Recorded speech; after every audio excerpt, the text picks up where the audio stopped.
Hello and welcome back once again. Now, I have a question for you today. Have you ever considered farming or investing in agriculture? Then I may just have something for you. Cocoa farming. It is the golden ticket at the moment. So today, let me take you guys through how cocoa farming works, the profits, and the current price of cocoa per ton. Stay tuned.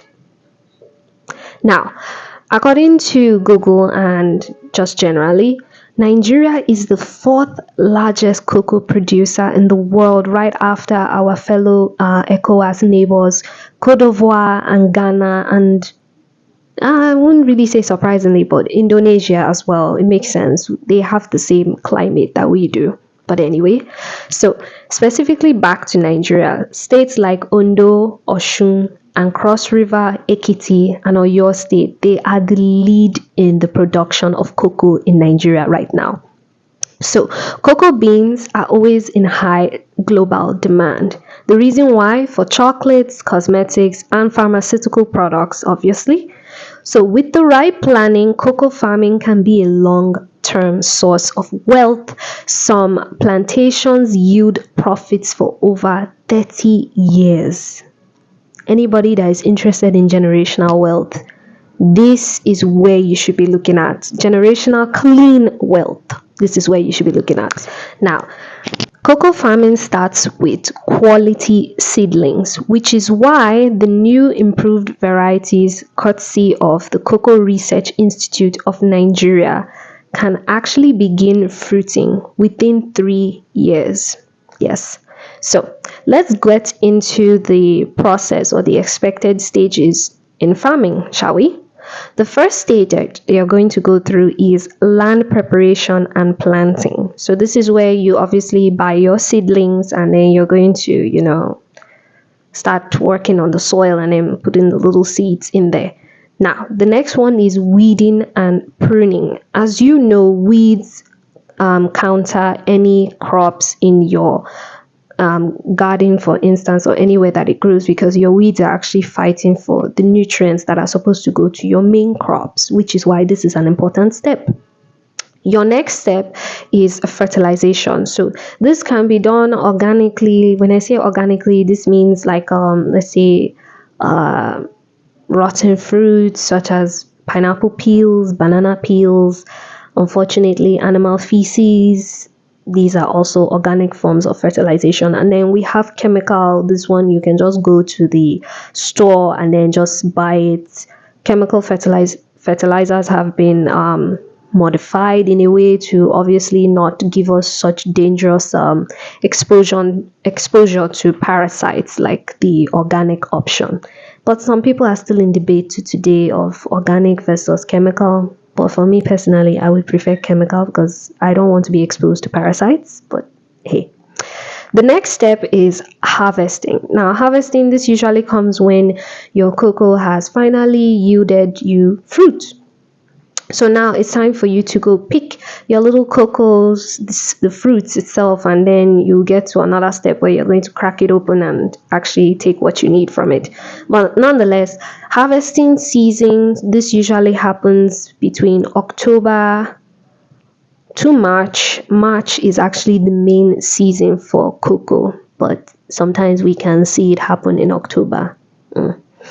So your next and your final step is fermentation and drying. So this usually happens when you've taken your fruits and then you're going to crack it open, remove your seeds, and then when you remove the seeds, when you've ever taken seeds from a fresh fruit, it's obviously slimy and still has bits and pieces of fiber and fruit on it. So basically you're going to take that, you're going to wash it, and then you're going to leave it in a lump, and then it's going to ferment, and then eventually you're going to go back again after the fermentation. You're going to spread it out, and then you are going to dry it. Now, whether you want to dry it manually, like leaving it out in the sun, or we thank God these days we have modern devices, your device can actually dry that up for you.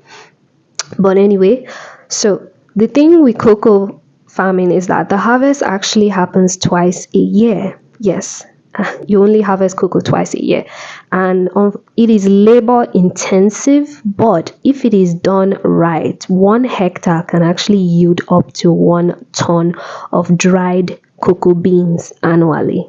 And that means a lot for you if you're a farmer. That is such a good yield.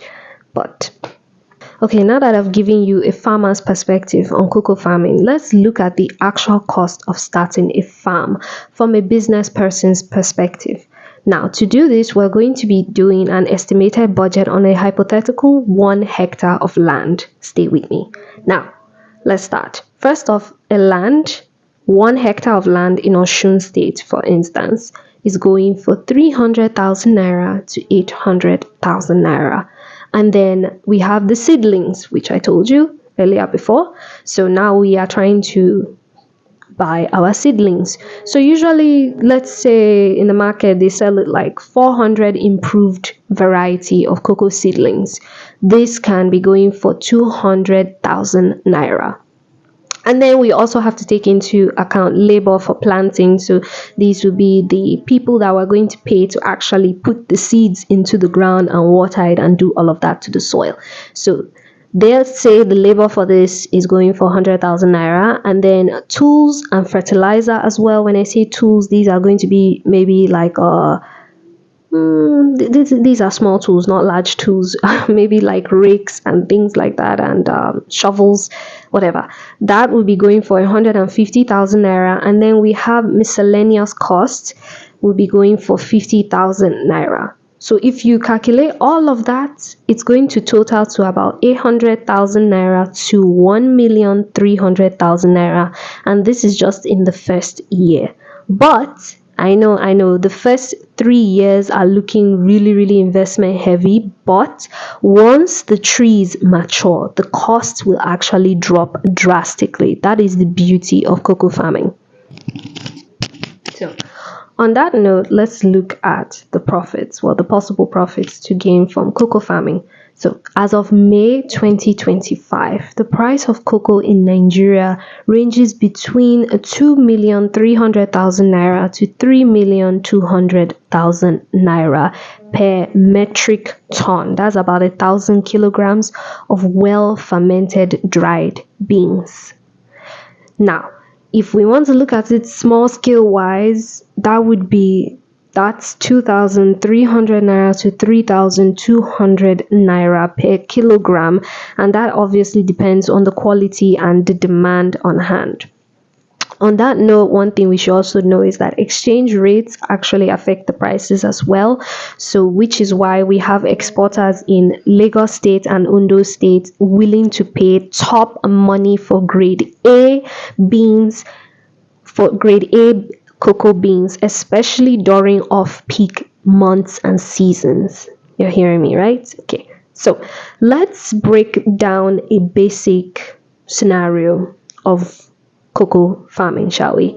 So let's say, for instance, you yield 1 ton of cocoa per year, right? That's about, like I said, 1,000 kilograms of cocoa per year. And then your selling price, or the selling price that year happened to be 2,700 naira per kilogram. This is on average, the average selling price. And then we have your total revenue will be 2,700,000 naira. Now, your annual costs, that is after the maturity of your cocoa, will be going for 500,000 naira. So if you look at that, your net profit is going to be 2,200,000 naira per hectare per year. Per hectare land per year. So imagine if you manage 5 hectares of land, that is over 10 million naira profit a year. That's not bad for a very patient investment such as this. As we just finished calculating our possible profits, and like with everything in life, every venture, there will always be downsides, unfortunately. So let's look at the downsides or challenges that you will possibly face in cocoa farming. The first one is that you're going to hear of something or possibly experience something called black pod disease and obviously pests. Unfortunately, this is just, it's inevitable. Pests will always come and invade your crops. Nothing can really be done. So what happens is that if you want to avoid this, you actually need regular monitoring and obviously spraying of pest repellents on your crops and things like that. The second challenge that you're going to face in cocoa farming is fluctuating global prices. Like I mentioned before, things like inflation, exchange rates, and even just global demand going on there and the global market. These are all things that is going to affect your earnings annually when it comes to cocoa farming. So your third challenge that you'll be seeing is inadequate storage or improper drying of your cocoa beans.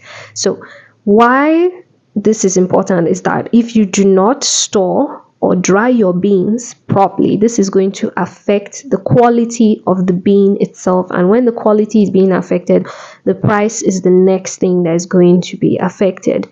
Like I said, exporters usually pay top money for grade A cocoa beans. So if your beans happen to be grade C because of issues like storage and improper drying techniques, then you're obviously going to yield less money.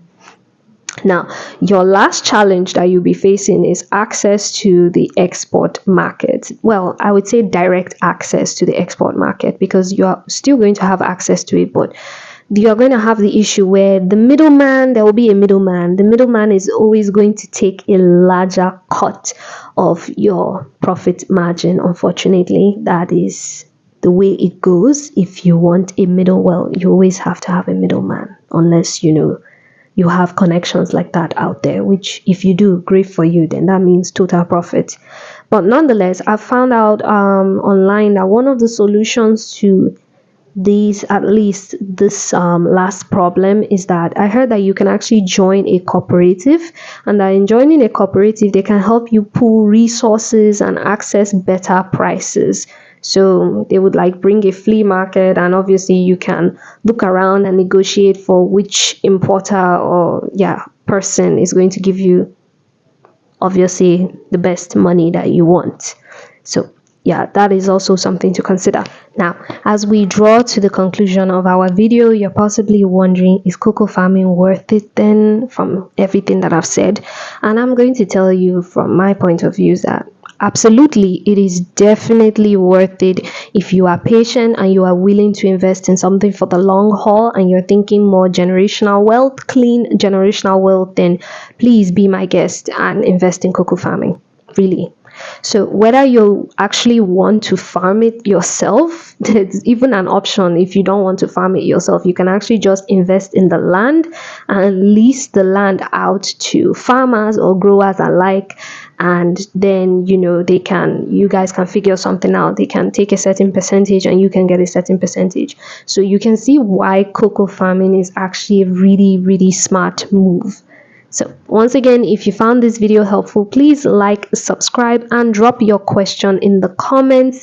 Until next time, keep growing and keep thriving. Bye.